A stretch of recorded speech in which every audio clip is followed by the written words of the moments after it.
बबलू हाथी सुबह सवेरे अकेले वन में टहलने के लिए निकला। वह अपने ही धुन में चला जा रहा था। लगता था उसके दिमाग में कोई उलझन है जिसे वह सुलझाने की कोशिश कर रहा था।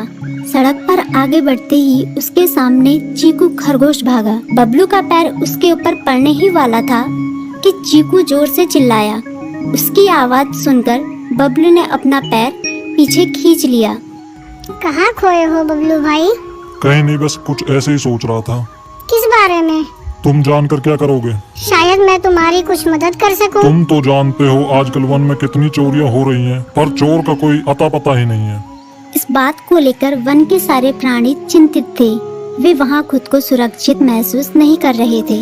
अरे चीकू भाई, हम मजबूर हैं। हम चोर को पकड़ ही नहीं पा रहे हैं। वह बहुत चालाक है और अपने काम को बड़ी कुशलता से अंजाम दे रहा है। कहीं कोई सबूत ही नहीं छोड़ रहा।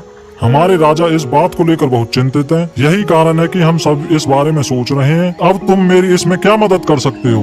मैं कुछ सोचता हूँ, हो सकता है मुझे कोई उपाय सूझ जाए। प्रयास करने में कोई हर्ज तो नहीं है। तुम ठीक कहते हो चीकू, लेकिन वन के गुप्तचर भी अभी तक इसका कोई हल नहीं निकाल सके। इतना कहकर वे चुप हो गए। बबलू की बातों ने चीकू को सोचने के लिए मजबूर कर दिया। चीकू को उदास देखकर बबलू बोला, तुम अपना मन छोटा मत करो। मुझे अच्छा लगा कि तुमने मेरी परेशानी को समझा। कभी मैं भी इस वन के लिए गुप्तचर का काम करता था। एक बार मेरी टांग टूट जाने से मेरे अंदर फुर्ती नहीं रही। तब से मैंने यह काम छोड़ दिया। चीकू, तुम चाहो तो यह काम दोबारा कर सकते हो। वन के प्राणी ज्यादातर दिन में भोजन की तलाश करते हैं, वे रात को आराम करते हैं। तुम दिन रात दोनों में ही भोजन की तलाश में निकल सकते हो। हो सकता है रात को तुम्हें कुछ ऐसी बातों का पता चल जाए जो हमारे काम की हो। हाँ बबलू, तुम ठीक कहते हो। मैं आज रात को वन में घूम कर इस बात का पता करने की कोशिश करता हूँ। थोड़ी देर बातें करके चीकू अपने बिल की ओर बढ़ गया और बबलू अपने रास्ते चला गया। चीकू के दिमाग में अभी तक बबलू की कही बातें घूम रही थी। उसे समझ नहीं आ रहा था वह बबलू की मदद कैसे करे। दिन भर वह उसी उधेड़-बुन में लगा रहा।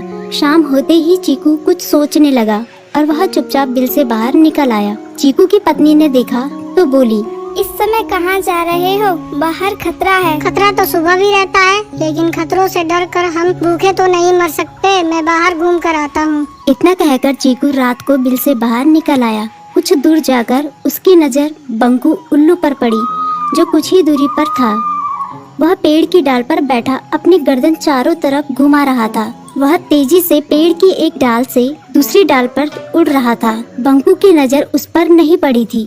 कुछ सोचकर चीकू पेड़ के पीछे से बाहर निकलकर थोड़ी खुली जगह पर आ गया और वहां से बंकू उल्लू को देखने लगा।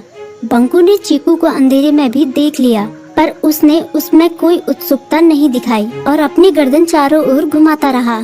चीकू बड़ी देर तक बंकू की हरकतों पर नजर रखे रहा। वह थोड़ी देर तक खुले मैदान में खड़ा रहा, पर बंकू ने उसे देखकर भी अनदेखा कर दिया। उसने महसूस किया कि बंकू के आसपास चमकू चमगादड़ भी मंडरा रहा था। कुछ देर वन में घूमने के बाद चीकू अपने बिल में लौट आया और सुबह होने का इंतजार करने लगा। अगली सुबह बबलू उसी रास्ते में जा रहा था। रास्ते में चीकू उसका इंतजार कर रहा था।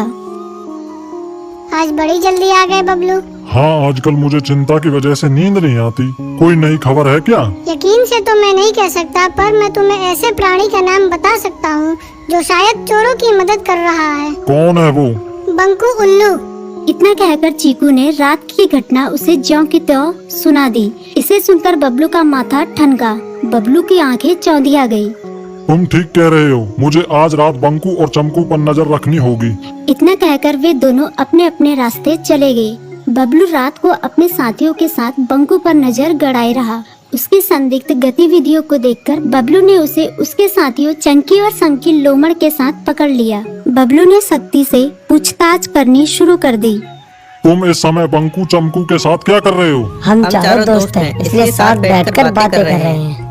चमगादड़ और उल्लू की दोस्ती तो समझ में आती है, पर लोमड़ के साथ दोस्ती कैसे हो सकती है? सख्ती से पूछने पर दोनों ने अपना जुर्म कबूल कर लिया और सभी चोरियों के बारे में बताया जो उन्होंने कुछ दिन पहले वन में की थी। बबलू ने उनके चोरी का सारा सामान भी बरामद कर लिया। बंकू और चमकू को अभी तक समझ में नहीं आ रहा था कि वो इतनी आसानी से कैसे पकड़ में आ गई।